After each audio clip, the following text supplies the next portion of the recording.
네, 을지 NSC 국가안전보장회의 관련한 브리핑과 국무회의 결과 관련한 브리핑 두 가지 하겠습니다.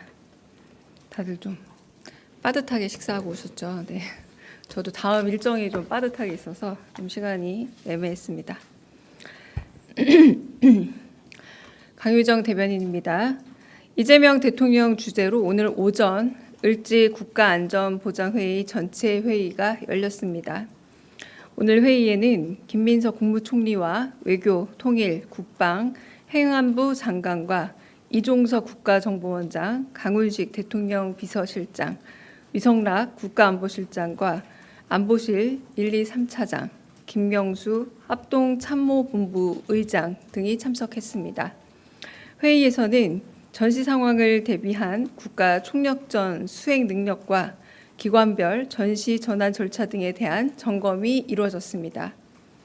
이재명 대통령은 싸우지 않고 이기는 평화가 최선이지만 최악의 상황도 대비가 필요한 만큼 전시에 우리 국민을 보호하고 국가 안전을 보장하기 위한 실질적인 연습이 되도록 훈련을 진행해달라 당부했습니다. 또한 을지 연습은 우리 국민의 생명과 안전을 지키는 방어적 성격으로 이를 통해 북한을 공격하거나 한반도 긴장을 고조시키려는 의도가 없음을 분명히 했습니다. 더불어 을지 연습의 결과를 객관적으로 평가하고 내년도 연습 계획에 반영해 발전시킬 것을 지시했습니다. 무엇보다 이번 훈련의 기본적인 목적은 한반도 평화를 달성해 우리 국민의 생명과 안전을 지키는 것임을 재차 언급했습니다. 국무회의 결과 브리핑하겠습니다. 이재명 대통령 주재로 오늘 오전에 제37회 국무회의가 열렸습니다. 이번 국무회의에서는 법률 공포안 15건, 법률안 1건, 대통령령안 9건, 일반 안건 17건이 심의 의결되었고 부처보고 1건, 토의 1건이 진행됐습니다. 법률 공포안의 경우는 지난 정부에서 제2요구권을 행사한 뒤 부결됐다가 최근 국회 본회의를 통과해 정부로 이송된 5건의 안건이 포함되어 있습니다. 고등학교 무상교육에 필요한 재원을 안정적으로 운영, 지원하기 위한 지방교육재정 교부금법 개정 공포안, 지역사랑상품권 운영에 대한 국가와 지자체의 행정적, 재정적 지원을 의무화한 지역사랑상품권 이용 활성화에 관한 법률 개정 공포안, 농수산물 평균 가격이 기준가격 미만으로 하락할 경우 정부가 생산자에게 차액을 지급하는 농수산물 유통 및 가격 안정에 관한 법률 개정 공포안, 식량 안보를 확보하고 농가 소득의 안정적 보장을 위한 양곡관리법 개정 공포안, 방송 제작의 자율성을 보호하고 시청자 권익을 강화하기 위한 방송법 개정 공포안이 그것입니다. 자세한 내용은 5회 배포될 보도자료를 참고해 주시기 바라고 비공개 국무회의 주요 발언 전해드리겠습니다. 오늘 국무회의에서는 문화체육관광부가 마련한 정부 홍보 효율화 방안이 보고되었고 자유토론이 진행됐습니다.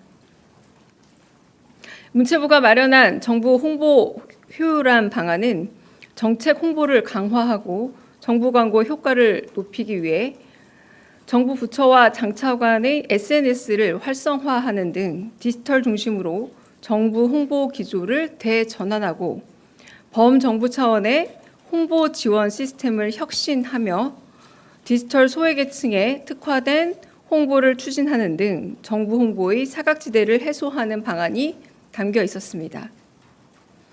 이어 국무위원들의 자유토론이 이어졌습니다. 캐나다와 영국 등의 국가에서는 정부 광고 중 디지털 광고 비중이 65%에 달한다는 보고가 있고 다시 읽겠습니다. 디지털 광고 비중이 65%에 달한다는 보고를 짚으며 정부 광고 효과를 제3의 기관이 검증해 광고 집행의 투명성을 높여야 한다는 의견이 제시됐습니다. 정부의 광고 집행이 달라진 미디어 환경을 반영하지 못한다는 지적과 함께 정부 정책에 대해 사실이 아닌 내용이 보도될 경우 이를 분명하게 짚고 넘어가야 한다는 의견도 있었습니다. 이에 이재명 대통령은 언론이 정부를 감시, 견제하는 역할도 중요하지만 고의적 왜곡 및 허위 정보는 신속하게 수정해야 하며 그에 따른 책임을 물어야 하는 게 마땅하다 말했습니다. 또한 정부 부처의 홍보 실적 평가 기준을 재점검해야 한다면서 각 부처의 자체 홍보 수단 및 운영 실태를 파악해 보고해달라 지시했습니다. 이어 정부 정책을 국민께 정확하게 설명하고 정책 효과를 체감할 수 있게 하는 게 중요하다면서 돈을 주고 홍보하는 것보다 직접 국민과 얼굴을 맞대고 소통하는 게 중요하다면서 공급자의 편의보다 수용자인 국민의 입장에서 끊임없이 고민해 더 나은 대안을 마련해달라 당부했습니다. 끝으로 이 대통령은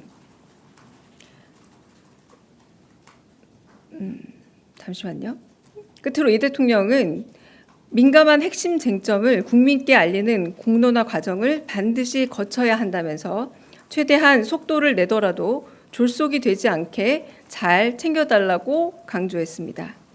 이상입니다.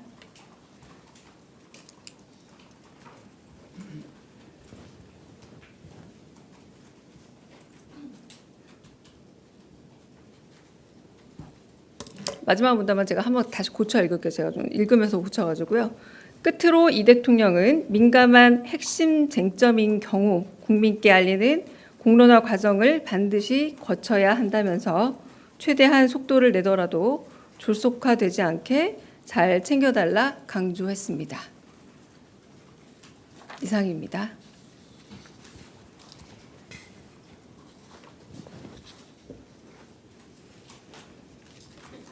네, 안녕하세요. YTN 홍민기입니다. 오늘 대통령께서 국무회의 모두 발언 중에 기존 남북 합의 중에 가능한 부분부터 단계적으로 이행할 수 있는 준비를 해달라고 당부를 하셨는데 이 합의가 구체적으로 어떤 합의를 의미하시는 건지 여쭙습니다. 8.15 경축사에 대해서 오늘 그 보고된 내용 중 하나는 비공개 국무회의에서 이제 이행 가능한 것들을 구분한 내용도 좀 보고가 됐습니다. 근데 8.15 경축사 내용 가운데 뭐 9.19 협정 같은 부분들에 대해서도 어느 정도 그 계승할 수 있는 부분은 계승해 나가겠다라는 대통령의 그 말씀 있지 않았습니까? 뭐 그런 것들을 포괄해서 남북한 간의 신뢰 회복이 비록 쉽지는 않지만 그 신뢰 회복을 위해서 그 이전 단계로 아주 기초적 단계로 돌아간다라기보다 회복 가능한 단계부터 짚어 나가겠다라는 그 말씀을 한 번 더 반복한 게 아닌가 싶습니다. 다른 질문 있으실까요? 네, 대변인님 채널A 홍지은입니다. 그 김병기 원내대표가 이제 계속 3일 연속으로 해서 그 김영석 독립기념관장에 대한 즉시 파면을 요청을 하고 있는데 실질적으로 이 파면을 강제할 수 있는 장치가 없어서 이제 대통령실에서는 좀 어떻게 바라보고 있는지 좀 궁금하고요. 그다음에 두 번째는 그 대통령 오늘 지지율이 50%대 초반대로 좀 허락했는데 이게 취임 후 최저치 기록이라 좀 대통령실에서는 어떻게 평가하시는지도 궁금합니다. 김영석 관장의 경우 지난번 독립유공자들과의 오찬에서도 많은 유공자분들이 김영석 관장의 어떤 과거의 발언이라던가 현재 뭐 여러 발언들에 좀 상처를 입었다라는 말씀들을 뭐 저한테도 따로 하시는 분들이 계셨습니다. 그리고 좀 적절치 않은 언행들이 여전히 있다라고 말씀하시는 분들이 많이 있고 입법기관인 국회에서도 그렇게 말씀하시는 국회의원분들이 꽤 많은 걸로 알고 있습니다. 네, 임기제인 만큼 현재 이 김영석 관장의 자격 여부에 대해서 대통령실이 특별히 밝힐 수 있는 입장이 따로 있지는 않습니다만 이 부분에 대한 어떤 국민적인 의견 혹은 여러 사회적인 논란이 되고 있는 부분에 대해서 김영석 관장이 좀 귀 기울여야 되지 않을까라는 생각이 들고요. 두 번째 지지율의 부분 같은 경우는 언제나 이제 국민들의 목소리 그리고 국민들이 바라는 바에 대해서 이재명 정부는 귀 기울여 가고 있고요. 그리고 무엇보다 장기적인 계획 하에서 좀 더 나은 삶을 마련하기 위해서 좀 더 나은 경제적인 상황 그리고 민생과 그리고 더 지금의 어떤 어려움들을 좀 더 타개해 가는 데 있어서 계획을 마련해 가고 있다라고 말씀드리면서 언제나 국민의 목소리는 귀 기울여 듣고 있다라고 전해드리고 싶습니다. 네.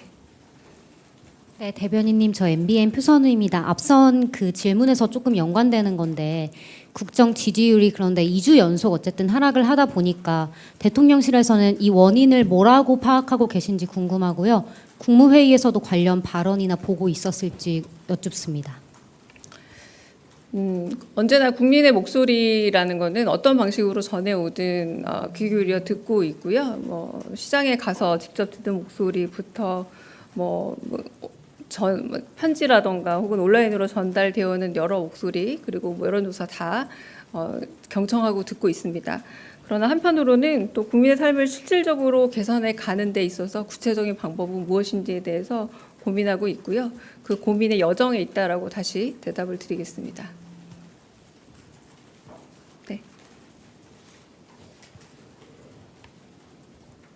네, 안녕하세요, 대변인님. 한국일보 우태경입니다. 비공개 발언에서 이재명 대통령께서 언론 보도대에서 책임을 물어 마땅하다라고 말씀을 해주셨는데 이거는 좀 처벌을 좀 염두에 두고 언론중재법 개정 필요성을 좀 말씀하신 건지 여쭤보고 싶고요. 또 마지막에 그 핵심 쟁점을 이제 국민에게 알릴 때 공론화 과정을 반드시 거쳐야 한다라는 말씀은 어떤 배경에서 나오신 건지도 좀 여쭤보겠습니다. 네, 오늘은 정부 광고에 대해서 이제 보고가 있었고 이제 국무위원들이 토론이 시작이 됐습니다. 그런데 이제 그 토론 과정에서 이제 외교부 장관께서 이제 캐나다나 영국 같은 경우는 한 65% 정도가 이제 디지털화 되어 있더라. 온라인 플랫폼 광고들을 더 많이 하고 있고 그러면서 하지만 또 제3의 기관이 이 투명성을 검증하고 있기 때문에 투명성이 좀 더 보장되는 것 같다. 그러면서 한편으로 이 허위나 조작 이런 뉴스에 대해서는 굉장히 엄하게 단속을 하는 것 같더라라고 이렇게 세 가지를 연속으로 말씀하셨고 그 말을 좋은 의견이다 그리고 좋은 그 보고 내용인 것 같습니다라고 하시면서 허위 조작 뉴스 같은 경우는 이 플랫폼의 변화 혹은 미디어의 변화라는 이 흐름의 변화를 따라가더라도 반드시 해결해야 될 문제다라고 얘기하면서 고의적인 왜곡이나 허위 정보일 경우에는 일단 신속하게 수정은 해야 하지만 이것이 고의라는 것에 대해서는 반드시 책임을 물어야 된다라고 이 워딩 그대로 말씀을 하셨습니다. 그러니까 여기에 대해서 다른 법안이나 이렇게 다르게 더 간 이야기는 없었습니다. 네.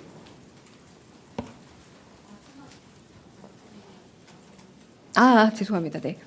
마지막 말은 정성호 법무부 장관을 향해서 어떤 민감한 핵심 쟁점이 있을 경우에는 그런 부분이 있더라도 그러니까 그 앞에 부분의 얘기가 사실 이어지는 얘기예요. 이제 홍보를 할 때 돈을 주고 정책을 어떤 미디어를 통해서 하는 것도 제일 좋지만 직접 당신이 경청을 하고 직접 가서 만나보고 들어보고 이렇게 체감으로 하는 것이 좋은 것처럼 다른 의견들이 있다면 충분히 들어봐라라고 하면서 앞에 있었던 정성호 법무부 장관을 향해서도 어떤 민감한 핵심 쟁점이 있다면 이런 들어보고 충분히 이 쟁점들이 더 많이 공론화되고 사람들 사이에서 갑론을박 될 수 있도록이라는 표현을 쓰셨습니다. 갑론을박이 더 될 수 있도록 이 과정들을 거쳐야 하는 것이 더 옳다고 생각한다라고 말씀하셨습니다. 네. 먼저 아까 손 먼저 드죠. 네, SBS 비주 우영준입니다. 아까 말씀하신 것 중에 연장선상에서 그 범정부 홍보 시스템 중에 디지털 소외계층에 대한 이런 것도 당겼다고 하셨는데 구체적으로 어떤 내용이 있었는지 궁금합니다.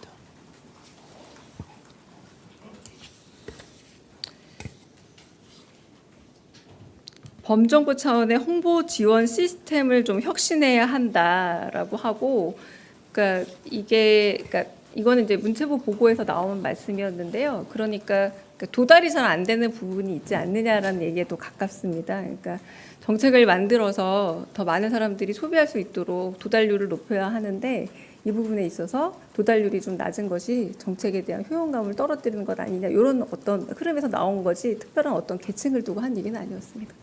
네. 네.